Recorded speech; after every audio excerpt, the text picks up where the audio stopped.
Tensions are at a boiling point. The Iran-Israel conflict has escalated into open warfare, and now the entire Middle East is on edge. But what does this mean for the Philippines? Today, we take a closer look at how a war thousands of kilometers away could hit home hard. The first threat? Oil. The Philippines imports more than 70% of its crude oil from the Middle East, mainly from Saudi Arabia, UAE, and Kuwait. We don't have large local production, and we have no strategic oil reserves. If this conflict disrupts oil flows, prices at the pump in Manila and Davao will feel it fast. Enter the Strait of Hormuz, a narrow waterway that carries 20% of the world's oil supply. If Iran shuts it down, even briefly oil prices could skyrocket. Some analysts warn of prices reaching $150 to $200 per barrel. That means higher gas prices, electricity bills, food costs, and transport fares back home. And for an already struggling economy, that's a recipe for inflation and unrest.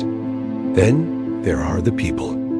There are nearly 2 million Filipinos working in the Middle East. They're nurses, construction workers, hotel staff, and engineers.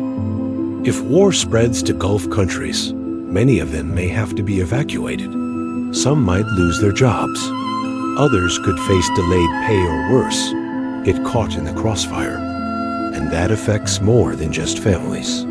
Overseas remittances from OFWs totaled $36 billion last year, fueling our economy and supporting the peso. If those inflows drop, we're looking at a weaker currency, rising import costs, and lower consumer spending. The ripple effects on the economy could be massive. Fuel prices soar, inflation accelerates, peso weakens, remittances fall, GDP slows down. A full-blown regional war could push the Philippines into an economic tailspin, even without a single missile landing on our shores. So what can the Marcos administration do? In the short term, the government must prepare for emergency OFW evacuations, secure alternative oil sources from Indonesia or Malaysia, reinstate fuel subsidies or targeted cash aid to the transport sector, suspend fuel excise taxes if necessary. In the long term, build strategic oil reserves, invest in renewable energy, diversify trade and energy partners outside the Gulf, and most importantly, strengthen diplomatic ties to protect our workers and secure vital imports.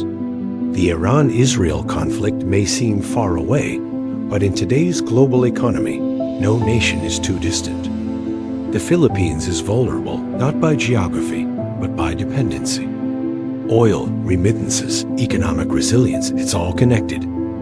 Now is the time for preparedness, smart diplomacy, and strong leadership. This has been a Philippine Risk Brief. Stay informed. Stay ahead. This is the Daily Chronicle. Thanks for watching.